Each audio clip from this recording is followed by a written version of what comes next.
Hello everyone, welcome back to Suksham Ma'am ki classes and today we are going to solve NAS based English reading comprehension. Kids, ਇਹ ਥੋੜਾ intermediate level ਹੈ। Intermediate ਤੋਂ ਮਤਲਬ ਹੁੰਦਾ ਹੈ easy ਤੇ tough ਦੇ ਵਿਚਕਾਰ ਦਾ। ਠੀਕ ਹੈ, ਹੌਲੀ ਹੌਲੀ grow ਕਰਨਾ ਹੈ, ਹੌਲੀ ਹੌਲੀ tough ਵੱਲ ਜਾਵਾਂਗੇ। ਪਹਿਲੇ easy ਕਰਦੇ ਸੀ, easy ਕਰਨੇ ਆ ਗਏ, ਹੁਣ ਅਸੀਂ intermediate ਕਰਾਂਗੇ। ठीक है, with this let's start. Read the passage given below and answer the questions that follow. Passage ਨੂੰ ਪੜੋ ਤੇ ਉਸ ਤੋਂ ਬਾਅਦ ਦਿੱਤੇ ਹੋਏ ਪ੍ਰਸ਼ਨਾਂ ਨੂੰ ਤੁਸੀਂ ਉੱਤਰ ਕਰੋ। First we will be reading our questions because comprehension ਚ rule ਹੁੰਦਾ ਹੈ ਕਿ ਤੁਸੀਂ ਪਹਿਲੇ questions ਪੜ੍ਹਨੇ ਨੇ। ਫਾਇਦਾ ਕੀ ਹੈ, questions ਪੜ੍ਹੇ ਹੋਣਗੇ ਤਾਂ answers paragraph read ਕਰਨ ਤੋਂ ਬਾਅਦ easily ਮਿਲ ਜਾਣਗੇ। Question number 1, how had C.V. Raman's childhood been difficult? ਹੁਣ ਜੋ ਸਾਡੇ ਰਾਈਟਰ ਨੇ C.V. Raman ਜੀ ਨੇ, ਉਹਨਾਂ ਦਾ childhood difficult ਕਿਵੇਂ ਰਿਹਾ? Why has life been termed as a gamble? ਮਤਲਬ ਕਿ ਉਹਨਾਂ ਨੇ life ਨੂੰ gamble mean ਜੂਆ ਕਿਉਂ ਕਿਹਾ? How does C.V. Raman's speech inspire us? ਜੋ C.V. Raman ਨੇ speech ਦਿੱਤੀ ਹੈ ਸਾਨੂੰ ਕਿਵੇਂ inspire ਕਰ ਰਹੀ ਹੈ? What according to C.V. Raman consists of happiness? ਉਹਨਾਂ ਦੇ accordingly ਕਿਹਦੇ ਵਿੱਚ happiness ਹੈ? According to the text, what should we love? Text ਦੇ accordingly ਮਤਲਬ ਇਸ passage ਦੇ accordingly ਸਾਨੂੰ ਕਿਹਦੇ ਨਾਲ ਪਿਆਰ ਕਰਨਾ ਚਾਹੀਦਾ ਹੈ?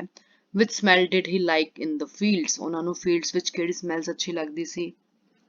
What has inspired C.V. Raman all his life? C.V. Raman ਨੂੰ ਉਹਨਾਂ ਦੀ ਜ਼ਿੰਦਗੀ ਵਿੱਚ ਕਿੰਨੇ ਸਭ ਤੋਂ ਜ਼ਿਆਦਾ inspire ਕੀਤਾ ਹੈ? How many years of experience does C.V. Raman have? C.V. Raman ਨੂੰ ਕਿੰਨੇ ਸਾਲ ਦਾ experience ਹੈ, ਤਜਰਬਾ ਹੈ? Choose the best option from the following words below which means the same. ਹੁਣ ਇਹਨਾਂ ਦੇ same meaning ਜੋ words ਦਿੱਤੇ ਗਏ ਨੇ, ਇਹਨਾਂ ਦੇ meaning same meaning options ਤੁਸੀਂ ਦੇਣੇ ਨੇ। First, ninth word is despair, 10th is endless, 11th prosperous, 12th is exciting. Same meaning देने ने। Now let's start reading our passage.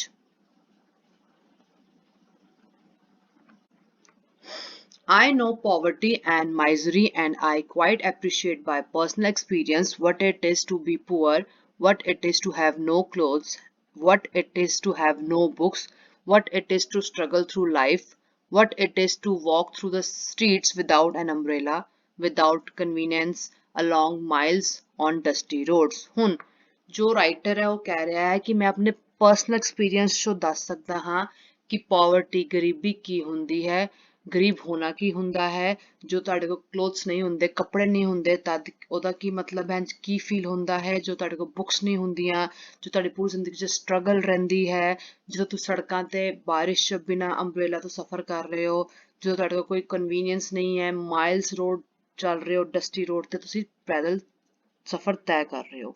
ਜੋ ਰਾਈਟਰ ਹੈ ਉਹਨੂੰ ਪਰਸਨਲ ਐਕਸਪੀਰੀਅੰਸ ਹੈ, ਦਾ ਮਤਲਬ ਕਿ ਉਹ ਵੀ ਗਰੀਬ ਰਿਹਾ ਹੈ। ਠੀਕ ਹੈ, ਉਹ ਆਪਣੇ ਪਰਸਨਲ ਐਕਸਪੀਰੀਅੰਸ ਤੋਂ ਕਹਿ ਰਿਹਾ ਹੈ ਕਿ ਮੈਨੂੰ ਪਤਾ ਹੈ ਗਰੀਬੀ ਕੀ ਹੁੰਦੀ ਹੈ ਕਿਉਂਕਿ ਮੈਂ ਵੀ ਇਸ ਸਭ ਚੀਜ਼ਾਂ ਤੋਂ ਗੁਜ਼ਰਿਆ ਹਾਂ। I have been through it all and I can understand the difficulties that most of you graduates have to face today. ਕਹਿੰਦਾ ਮੈਂ ਇਹ ਤੋਂ ਗੁਜ਼ਰਿਆ ਹਾਂ, ਮੈਨੂੰ ਪਤਾ ਹੈ, ਮੈਂ ਸਮਝ ਸਕਦਾ ਹਾਂ ਕਿ ਕਿਹੜੀ ਡਿਫਿਕਲਟੀਜ਼ ਹੁੰਦੀਆਂ ਨੇ, ਕਿਹਨੂੰ ਮੋਸਟ ਆਫ ਦ ਗ੍ਰੈਜੂਏਟਸ ਜੋ ਗ੍ਰੈਜੂਏਸ਼ਨ ਕਰਕੇ ਹਟਦੇ ਨੇ ਤਾਂ ਉਹਨਾਂ ਨੂੰ ਕਿਹੜੀ ਡਿਫਿਕਲਟੀ ਅੱਜ ਦੇ ਟਾਈਮ ਤੇ ਫੇਸ ਕਰਨੀ ਪੈਂਦੀ ਹੈ।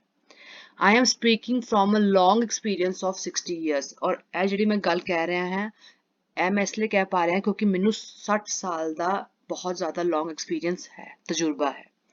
Please do not imagine that all the 60 years are milk and roses. ਉਹ ਕਹਿ ਰਹੇ ਨੇ ਇਹ ਬਿਲਕੁਲ ਵੀ imagine ਨਾ ਕਰਨਾ, ਸੋਚਣਾ ਵੀ ਨਾ ਕਿ ਮੇਰੇ 60 ਸਾਲ milk and roses ਮਤਲਬ ਕਿ ਉਹਨੇ ਇੱਕ ਨਾ proverb use ਕੀਤਾ ਹੈ ਜਿਵੇਂ ਕਿ ਬਹੁਤ ਅੱਛੀ ਰਹੀ ਹੈ, ਬਹੁਤ ਵਧੀਆ ਰਹੀ ਹੈ, ਇਹ ਨਾ ਸੋਚਣਾ ਕਿ ਮੇਰੇ 60 ਸਾਲ ਬਹੁਤ ਅੱਛੇ ਰਹੇ ਨੇ। To be able to accomplish something, ਕੁਝ accomplish ਕਰਨ ਦੇ ਯੋਗ ਹੋਣ ਲਈ I want to tell you that you have to go through such experiences. ਮੈਂ ਤੁਹਾਨੂੰ ਦੱਸਣਾ ਚਾਹੁੰਦਾ ਹਾਂ ਕਿ ਤੁਹਾਨੂੰ ਇਹੋ ਜਿਹੇ ਐਕਸਪੀਰੀਅੰਸ ਦੇ ਥਰੂ ਨਿਕਲਣਾ ਪੈਂਦਾ ਹੈ। ਕਿਤੇ ਵਾਸਤੇ ਜੋ ਤੁਸੀਂ ਕੁਝ ਬਣਨਾ ਚਾਹੁੰਦੇ ਹੋ ਤੁਹਾਨੂੰ ਡਿਫਿਕਲਟੀਜ਼ ਨੂੰ ਝੇਲਣਾ ਪੈਂਦਾ, ਉਹਨਾਂ ਦਾ ਸਾਹਮਣਾ ਕਰਨਾ ਪੈਂਦਾ, ਐਕਸਪੀਰੀਅੰਸ ਕਰਨਾ ਪੈਂਦਾ ਹੈ। ਇਨ ਸ਼ਾਰਟ ਜੇ ਤੁਸੀਂ ਇਹੋ ਜਿਹੇ ਐਕਸਪੀਰੀਅੰਸ ਕਰ ਰਹੇ ਹੋ ਤੁਸੀਂ ਐਂਡ 'ਚ ਜ਼ਰੂਰ ਕਾਮਯਾਬ ਹੋਵੋਗੇ। I admit success in life is not always to be intelligent or to be strong, and it is to some extent a bit of a gamble, but those who got their minds right and those who know their job sooner or later will sooner perhaps than later make their way in life. ਹੁਣ ਉਹ ਕਹਿ ਰਹੇ ਮੈਂ ਇਹ ਨਹੀਂ ਕਹਿ ਰਿਹਾ ਕਿ ਸਕਸੈਸ ਉਹਨੂੰ ਹੀ ਮਿਲਦੀ ਹੈ ਜੋ ਇੰਟੈਲੀਜੈਂਟ ਹੈ ਜਾਂ ਸਟਰੋਂਗ ਹੈ। ਸਕਸੈਸ ਇੱਕ ਤਰ੍ਹਾਂ ਦੀ ਮਤਲਬ ਕਿ ਸਕਸੈਸ ਮਿਲਣਾ ਇੱਕ ਤਰ੍ਹਾਂ ਦਾ ਗੈਂਬਲ ਹੈ, ਠੀਕ ਹੈ। ਇਹ ਗੈਂਬਲ ਹੈ, ਇੱਕ ਜੂਆ ਹੈ।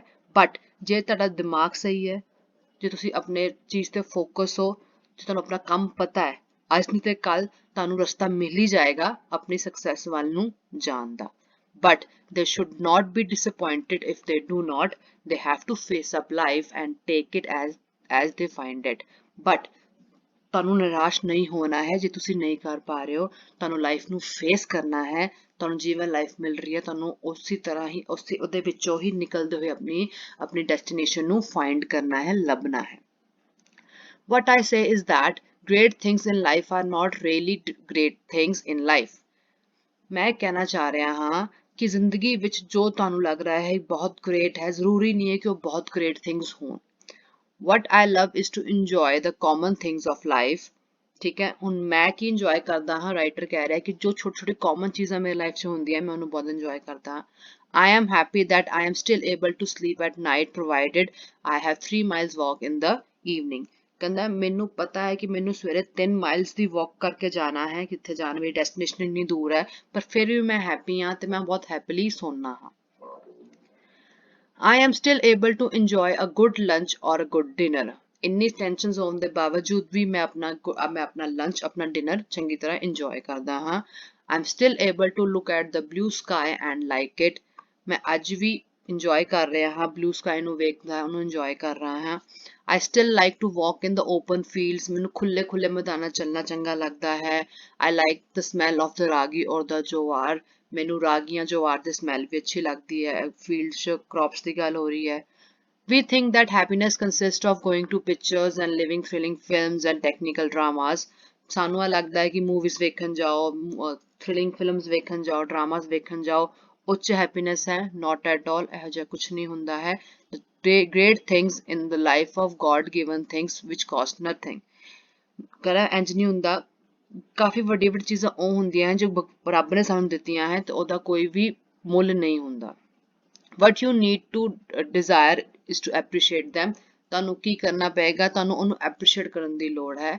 If you have your mind and heart open, ਜੇ ਤੁਹਾਡਾ ਦਿਲ, ਤੁਹਾਡਾ ਦਿਮਾਗ ਖੁੱਲਾ ਹੈ, you have around your things which you can enjoy। ਤੁਹਾਡੇ ਆਸ-ਪਾਸ ਉਹ ਚੀਜ਼ਾਂ ਨੇ ਜੋ ਤੁਸੀਂ enjoy ਕਰ ਸਕਦੇ ਹੋ। There is a butterfly jumping around about in flourishing colors on all the side। ਤੁਹਾਨੂੰ ਹਰ ਜਗ੍ਹਾ different colors ਵਿਖਣਗੇ ਜਿਹਦੇ ਉੱਪਰ ਮਤਲਬ ਕਿ flowers ਵਿਖਣਗੇ ਜਿਹਦੇ ਉੱਪਰ butterflies jump ਕਰ ਰਹੀ ਹੈ। Look at the wonderful things God has given for our enjoyment। ਰੱਬ ਨੇ ਕਿੰਨੀ ਸੋਹਣੇ ਸੋਹਣੇ ਚੀਜ਼ਾਂ ਸਾਨੂੰ ਦਿੱਤੀਆਂ ਇੰਜੋਏ ਕਰਨ ਲਈ, ਉਹਨਾਂ ਵੱਲ ਵੇਖੋ। We have to love nature and appreciate nature। ਸਾਨੂੰ nature ਨੂੰ ਪਿਆਰ ਕਰਨਾ ਹੈ, ਉਹਨੂੰ appreciate ਕਰਨਾ ਹੈ and appreciate her wonderful gifts। ਉਹਨਾਂ ਨੇ ਸਾਨੂੰ wonderful ਬਹੁਤ ਵਧੀਆ ਵਧੀਆ gifts ਦਿੱਤੇ ਨੇ, ਤੁਹਾਨੂੰ ਉਹਨਾਂ ਨੂੰ appreciate ਕਰਨਾ ਹੈ। Of nature's marvelous ingenuity, its resourcefulness and infinite variety। ਜੋ ਇੰਨੇ ਮਾਰਵਲਸ ਉਹਨਾਂ ਸਾਨੂੰ ਰਿਸੋਰਸਿਸ ਦਿੱਤੇ ਨੇ, ਸਾਨੂੰ ਵੈਰਾਈਟੀਜ਼ ਦਿੱਤੀਆਂ ਨੇ, ਇਨਫਾਈਨਾਈਟ ਮਤਲਬ ਕਿ ਅਨਕਾਊਂਟੇਬਲ।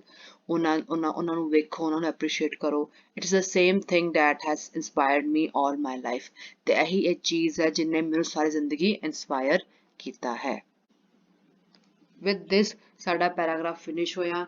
ਬਹੁਤ ਹੀ ਬਿਊਟੀਫੁਲ ਪੈਰਾਗ੍ਰਾਫ ਸੀ, ਇੰਨਾ ਇੰਸਪਾਇਰਿੰਗ ਸੀ, ਮਤਲਬ ਕਿ ਇੰਨਾ ਅੱਛਾ ਲੱਗਿਆ ਇਸ ਪੈਰਾਗ੍ਰਾਫ ਨੂੰ ਪੜ੍ਹ ਕੇ। ਬਹੁਤ ਕੌਨਫੀਡੈਂਸ ਮਿਲਿਆ ਕਿ ਕਿਵੇਂ ਲਾਈਫ ਜੀਣੀ ਚਾਹੀਦੀ ਹੈ, ਸਾਨੂੰ ਥੈਂਕਫੁਲ ਹੋਣਾ ਚਾਹੀਦਾ ਸਾਡੀ ਲਾਈਫ ਕਿੰਨੀ ਈਜ਼ੀ ਹੈ, ਲੋਕਾਂ ਦੀ ਲਾਈਫ ਬਹੁਤ ਬਹੁਤ ਟਫ ਹੈ, ਨਹੀਂ।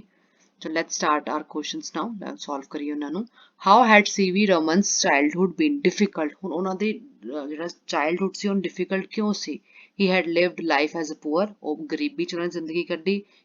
He had access to books। ਉਹਨਾਂ ਕੋਲ ਸਿਰਫ books ਹੀ ਸੀਗੀਆਂ। He had to run on the streets। ਉਹਨਾਂ ਨੂੰ streets ਤੇ ਭੱਜਣਾ ਪੈਂਦਾ ਸੀ। He never drank milk as a child। ਉਹਨਾਂ ਨੇ ਬਚਪਨ ਚ ਕਦੇ ਦੁੱਧ ਨਹੀਂ ਪੀਤਾ। Option A 1 ਤੁਹਾਡਾ ਆਨਸਰ ਹੈ A। He had lived life as a poor। ਉਹਨਾਂ ਨੇ ਆਪਣੀ ਜ਼ਿੰਦਗੀ as a poor ਬਤੀਤ ਕੀਤੀ, ਗਰੀਬ ਬਤੀਤ ਕੀਤੀ। Why has been life termed as a gamble? ਹੁਣ ਇਸ ਪੈਸੇਜ ਵਿੱਚ ਲਾਈਫ ਨੂੰ ਗੈਂਬਲ ਕਿਉਂ ਕਿਹਾ ਗਿਆ ਹੈ? A number 1 it disappoints you always। ਤੁਹਾਨੂੰ ਹਮੇਸ਼ਾ disappoint ਕਰਦੀ ਹੈ ਜ਼ਿੰਦਗੀ। Life is good to only hard working people। ਕਿ ਲਾਈਫ ਸਿਰਫ ਮਿਹਨਤੀ ਲੋਕਾਂ ਲਈ ਅੱਛੀ ਹੈ।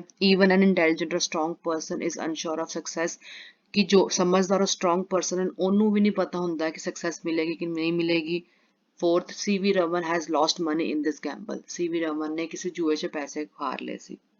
ऑप्शन 3 सी ਤੁਹਾਡਾ ਆਨਸਰ ਹੈ ਕਿ ਇਸ ਨੂੰ ਗੈਂਬਲ ਇਸ ਲਈ ਕਿਹਾ ਗਿਆ ਹੈ ਬਿਕੋਜ਼ ਕਦੀ ਕਦੀ ਕਹਿੰਦੇ ਨਾ ਕਿ ਇੱਕ ਸਿਆਣਾ ਕਾਂ ਵੀ ਗੋਬਰ 'ਚ ਡਿੱਗ ਜਾਂਦਾ ਹੈ, ਪੰਜਾਬੀ 'ਚ ਕਹਾਵਤ ਹੁੰਦੀ ਹੈ ਕਿ ਇੰਟੈਲੀਜੈਂਟ ਬ੍ਰੇਨ ਨੂੰ ਤੇ ਸਟਰੋਂਗ ਪਰਸਨ ਨੂੰ ਵੀ ਨਹੀਂ ਕਦੀ ਕਦੀ ਨਹੀਂ ਪਤਾ ਹੁੰਦਾ ਹੈ ਕਿ ਸਕਸੈਸ ਮਿਲੇਗੀ ਕਿ ਨਹੀਂ ਮਿਲੇਗੀ। ਠੀਕ ਹੈ। Third is how does CV Raman speech inspires us. ਹੁਣ सीवी रमन जी ने जो स्पीच ਦਿੱਤੀ ਹੈ ਉਹਨੂੰ ਸਾਨੂੰ ਇੰਸਪਾਇਰ ਕਿਵੇਂ ਕੀਤਾ। He told us easy way to enjoy life. ਉਹਨਾਂ ਨੇ ਸਾਨੂੰ ਈਜ਼ੀ ਤਰੀਕੇ ਦੱਸੇ ਕਿ ਲਾਈਫ ਨੂੰ ਕਿਵੇਂ ਇੰਜੋਏ ਕਰਨਾ ਚਾਹੀਦਾ ਹੈ। He told us one needs to be poor to succeed in life. ਉਹਨਾਂ ਨੇ ਦੱਸਿਆ ਹੈ ਕਿ ਕੀ ਨੀਡਸ ਨੇ ਗਰੀਬਾਂ ਲਈ ਲਾਈਫ 'ਚ ਸਕਸੀਡ ਕਰਨ ਲਈ। He told us to work day and night. ਉਹਨਾਂ ਨੇ ਸਾਨੂੰ ਦਿਨ ਰਾਤ ਮਿਹਨਤ ਕਰਨ ਲਈ ਕਿਹਾ।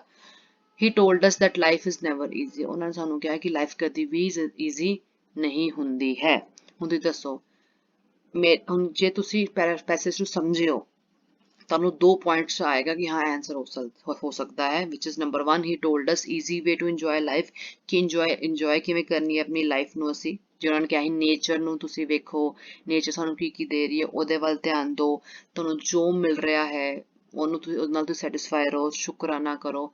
ਔਰ ਫੋਰਥ ਹੈ ਕਿ ਹੀ told us that life is never easy. ਤਾਂ ਉਹਨਾਂ ਨੇ ਕਿਹਾ ਹੈ ਸਾਨੂੰ ਦੱਸਿਆ ਹੈ ਕਿ ਲਾਈਫ ਇਜ਼ ਨੈਵਰ ਈਜ਼ੀ। ਪਰ ਮੇਰੇ ਅਕੋਰਡਿੰਗਲੀ ਆਨਸਰ ਬਣ ਰਿਹਾ ਹੈ ਕਿ ਉਹਨਾਂ ਨੇ ਸਾਨੂੰ ਈਜ਼ੀ ਵੇ ਨਾਲ ਲਾਈਫ ਨੂੰ ਇੰਜੋਏ ਕਰਨ ਨੂੰ ਕਿਹਾ ਕਿ ਹਾਂ ਹਾਰਡਸ਼ਿਪਸ ਹਾਰਡ ਵਰਕ ਕਰਨਾ ਪੈਂਦਾ ਹੈ, ਸਟਰਗਲ ਚੱਲਦੀ ਰਹਿੰਦੀ ਹੈ, ਬਟ ਤੁਸੀਂ ਆਪਣੀ ਲਾਈਫ ਨੂੰ ਇੰਜੋਏ ਕਰੋ ਛੋਟੇ ਛੋਟੇ ਕਾਮਨ ਥਿੰਗਸ ਨਾਲ। ਠੀਕ ਹੈ। Next what according to CV Raman consist of happiness। ਹੁਣ ਕਿਚ ਹੈਪੀਨੈਸ ਹੈ CV Raman ਦੇ accordingly. seeing thrilling movies, films and technical dramas। movies ਵੇਖੋ, dramas ਵੇਖੋ। things that cost money। ਪੈਸੇ ਨਾਲ ਖਰੀਦੀ ਗਈ ਚੀਜ਼। God given gifts which cost nothing। ਰੱਬ ਵੱਲੋਂ ਦਿੱਤੀਆਂ ਗਈਆਂ ਚੀਜ਼ਾਂ ਜਿਨ੍ਹਾਂ ਦਾ ਕੋਈ ਮੁੱਲ ਨਹੀਂ ਹੈ, free of cost ਹੈ। A graduate student's life। ਇੱਕ graduated student ਦੀ ਲਾਈਫ 'ਚ ਹੈਪੀਨੈਸ ਹੁੰਦੀ ਹੈ। ਆਪਸ਼ਨ 3 ਤੁਹਾਡਾ ਆਨਸਰ ਹੈ। ਉਹਨੇ ਹਮੇਸ਼ਾ ਨੇਚਰ ਦੀ ਗੱਲ ਕੀਤੀ ਹੈ ਇਸ ਪੈਸੇਜ ਵਿੱਚ ਕਿ God given gifts which cost nothing। According to the text what should we love। ਹੁਣ ਟੈਕਸਟ ਦੇ ਅਕੋਰਡਿੰਗ ਸਾਨੂੰ ਕਿਹਦੇ ਨਾਲ ਪਿਆਰ ਕਰਨਾ ਚਾਹੀਦਾ ਹੈ। ਲਾਈਫ, ਗੈਂਬਲ, CV ਰਮਨ ਕੇ ਨੇਚਰ। ਬਹੁਤ ਈਜ਼ੀ ਆਨਸਰ ਹੈ ਕਿਉਂਕਿ ਸਾਡੇ ਰਾਈਟਰ ਨੇ ਸਿਰਫ ਨੇਚਰ ਬਾਰੇ ਗੱਲ ਕੀਤੀ ਕਿ ਨੇਚਰ ਨੂੰ ਇੰਜੋਏ ਕਰੋ, ਉਹਨਾਂ ਦੇ ਸੋਰਸਿਸ ਨੂੰ ਦੇਖੋ and so on. So option 4 ਤੁਹਾਡਾ ਆਨਸਰ ਹੈ। Which smell did he like in the fields। ਉਹਨਾਂ ਨੂੰ ਕਿਹੜੀ ਸਮੈਲ ਅੱਛੀ ਲੱਗਦੀ ਸੀ ਫੀਲਡਸ ਵਿੱਚ। Butterflies in the fields, ragi and jowar, dinner ਕੇ ਡਸਟੀ ਰੋਡਸ। ਤੁਹਾਨੂੰ ਪਤਾ ਮੈਂ ਦੱਸਿਆ ਵੀ ਸੀ, ਰੀਡ ਕੀਤਾ ਸੀ, ਫਸਲਾਂ ਦੇ ਨਾਂ ਹੈ ਰਾਗੀ and jowar. What has inspired CV Raman all his life। ਹੁਣ CV Raman ਨੂੰ ਉਹਨਾਂ ਦੀ ਜ਼ਿੰਦਗੀ ਵਿੱਚ ਕਿਨੇ ਇੰਸਪਾਇਰ ਕੀਤਾ ਪੂਰੀ ਜ਼ਿੰਦਗੀ। Gamble, family, nature, films. Option 3 ਤੁਹਾਡਾ ਆਨਸਰ ਹੈ nature. How many years of experience does CV Raman have। ਹੁਣ CV Raman ਨੂੰ ਕਿੰਨੇ ਸਾਲ ਦਾ ਐਕਸਪੀਰੀਅੰਸ ਸੀਗਾ। ਬਹੁਤ ਈਜ਼ੀ ਆਨਸਰ ਹੈ ਸੈਕਿੰਡ 60 years। ਹੁਣ ਤੁਸੀਂ ਇਹਨਾਂ ਦੇ ਮੀਨਿੰਗ ਦੱਸਣੇ ਨੇ। ਠੀਕ ਹੈ, ਰੈਡੀ। ਬੱਚਿਓ ਥੱਲੇ ਜੋ ਮੈਂ ਆਪਸ਼ਨਸ ਦਿੱਤੇ ਨੇ ਨਾ ਵਰਡਸ ਦੇ ਉਹ ਕਾਫੀ ਹੱਦ ਤੱਕ ਤੁਹਾਨੂੰ ਸੇਮ ਲੱਗਣਗੇ ਕਿ ਹਾਂ ਇਹ ਵੀ ਮੀਨਿੰਗ ਹੈ, ਇਹ ਵੀ ਮੀਨਿੰਗ ਹੈ, ਇਹ ਵੀ ਮੀਨਿੰਗ ਹੈ, ਕਿਉਂਕਿ ਹੁਣ ਲੈਵਲ ਅਪ ਹੈ ਰਾਈਟ। ਥੋੜਾ ਜਿਹਾ ਡਿਫਿਕਲਟੀ ਲੈਵਲ ਵਧਾਉਣਾ ਪਏਗਾ। ਹੁਣ ਤੁਹਾਨੂੰ ਐਗਜ਼ੈਕਟ ਮੀਨਿੰਗ ਦੱਸਣਾ ਹੈ ਕਿ ਇਨ ਵਰਡਸ ਦਾ ਹੈ ਕੀ ਹੈ। ਡਿਸਪਾਇਰ ਦਾ ਮੀਨਿੰਗ ਹੁੰਦਾ ਹੈ ਆਪਸ਼ਨ ਸੈਕਿੰਡ ਹੋਪਲੈਸਨੈਸ, ਜਦੋਂ ਕੋਈ ਵੀ ਆਸ਼ਾ ਨਾ ਰਵੇ ਤੁਹਾਡੀ ਜ਼ਿੰਦਗੀ 'ਚ। Next endless which means unlimited, ਜਿੱਦੀ ਕੋਈ ਲਿਮਿਟ ਹੀ ਨਾ ਹੋਵੇ। 11th prosperous means flourishing and last is exciting means thrilling। and with this our today's comprehension is solved। Students ਫਟਾਫਟ ਮੇਰੇ ਚੈਨਲ ਨੂੰ ਸਬਸਕ੍ਰਾਈਬ ਕਰ ਲਓ ਕਿਉਂਕਿ ਤੁਹਾਨੂੰ ਇੱਥੇ ਨੈਟਸ ਦੀ ਪ੍ਰਿਪਰੇਸ਼ਨ ਲਈ ਕਾਫੀ ਮਟੀਰੀਅਲ ਮਿਲ ਜਾਏਗਾ। till then goodbye and have a nice day।